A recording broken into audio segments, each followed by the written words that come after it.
فأنا ناصح لإخواني بالصدع بالحق تبيض وجوههم. السكوت في مسألة الحزبية يضرها، فاصدع بما تؤمر وأعرض عن المشركين. سلامي على دماج ورجالها والشيخ يحيى ودار العلم يا سعد بانيها. الرحمن الرحيم. Qala fadilatul Syekh Abdullah Al-Bassam rahimahullah, fakana kama qol, yaitu termasuk mukjizat Nabi, mengabarkan bahwasanya Sa'ad bin Abi Waqqas akan sembuh dan akan mendatangkan manfaat bagi kaum muslimin dan mendatangkan kemudaratan bagi orang-orang kafir. Maka yang terjadi adalah seperti yang beliau sabdakan, haitsu fataha bilada Faris, yang mana beliau menaklukkan negeri-negeri Persia. Persia bukan hanya satu negeri, memang dia kekuasaannya membentang luas sekali, bahkan sampai ke daerah Jazirah Arab, sampai ke kemana itu Bahrain. Adapun kalau Romawi juga membentang luas sampai ke Jazirah Arab, yaitu ke daerah Busra, ke daerah Hirah, bukan Harrah tapi Hirah. Dan dua-duanya adalah sama-sama sempadan Jazirah Arab, memang dua-duanya luas. Nah, untuk yang Sa'ad bin Abi Waqqas, beliau mengurus bagian timur itu. Wa azza bihil muslimun, kaum muslimin menjadi mulia dengan kepemimpinan beliau di sana. Wa dharra bihil musyrikun, orang-orang kafir tertimpa bahaya dengan sebab beliau, karena tidak wali tak mau masuk Islam. Sebagaimana di dalam Karamatul Auliya, di antara pemimpin di situ adalah Mughirah bin Syu'bah, di bawah kepemimpinan Sa'ad bin Abi Waqqas. Nah, sebelum perang memang beliau datang untuk berdakwah, memberitahu ini dan itu, tapi dihinakan, diremehkan. Iya, selama beribu-ribu tahun boleh dikatakan orang Arab tak punya kepemimpinan di daerah Hijaz, tak ada, maka diremehkan. Alladzina matu ala syirkihim, mereka adalah orang-orang yang mati di atas kesyirikan mereka. Nah, mereka rugi, tak menerima dakwah Sa'ad bin Abi Waqqas. Di dunia kepemimpinan mereka lenyap. Nah, di akhirat ya tahu sendiri, masuk neraka.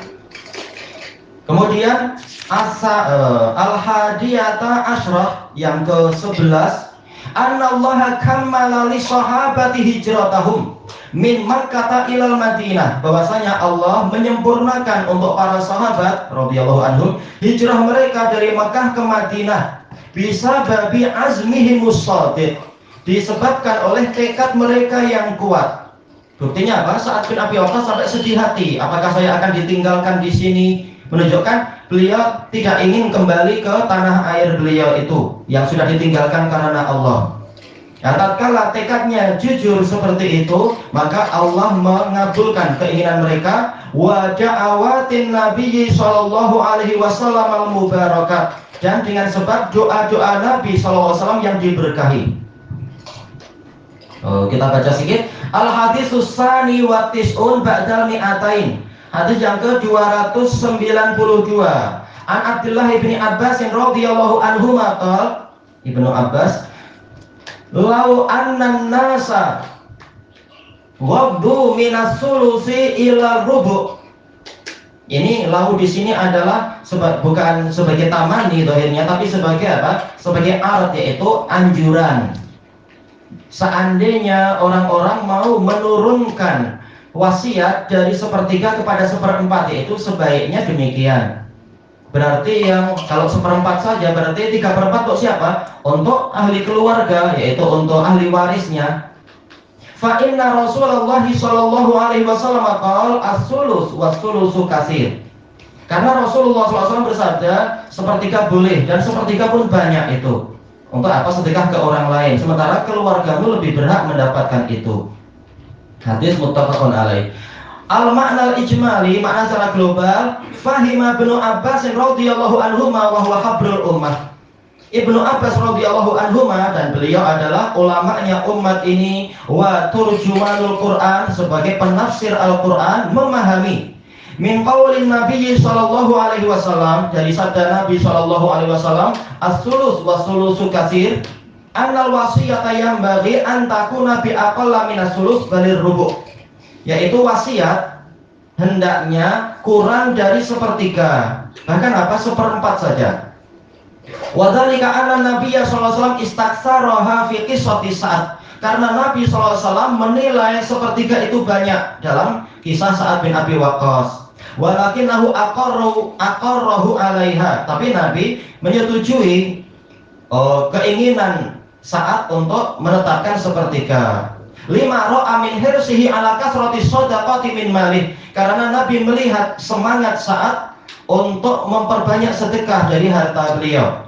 Kullu hadza li kauni naqil insani li aqaribihil adnain. Ini semua karena apa? Manfaat seseorang untuk sanak kerabatnya yang terdekat, yaitu Nabi memandang sepertiga itu sendiri sudah banyak, tapi boleh juga untuk yang bukan ahli waris, cuma itu pun banyak. Wal yahfad lahum haqqahum. Dan hendaknya dia, orang yang mau mati ini, menjaga hak untuk sanak kerabatnya itu, untuk ahli warisnya itu. Wal fayastaghnu bihi an mas'alatin nas. Sehingga para ahli warisnya itu sudah merasa cukup dengan orang ini daripada meminta-minta kepada orang lain. Alhamdulillah kami tak perlu meminta. Bapak saya meninggalkan harta warisan yang banyak, dia sangat baik. Dan misalkan, mereka malah jadi bersyukur kepada orang yang meninggal itu, bukan malah jadi dengki atau marah-marah karena justru wasiat keluar lebih banyak misalkan. Waqad taqaddama makna hadzal hadis fi hadis Sa'ad. Telah berlalu pembahasan tentang makna hadis ini dalam hadis Sa'ad. Sementara yang hadis yang baru ini hadis Ibnu Abbas. Inti syarahnya sama. Ilahuna wallahu a'lam. Subhanakallahumma wa bihamdika la ilaha illa anta astaghfiruka wa atubu ilaik. Alhamdulillahirabbil alamin. Jazakumullahu khairan.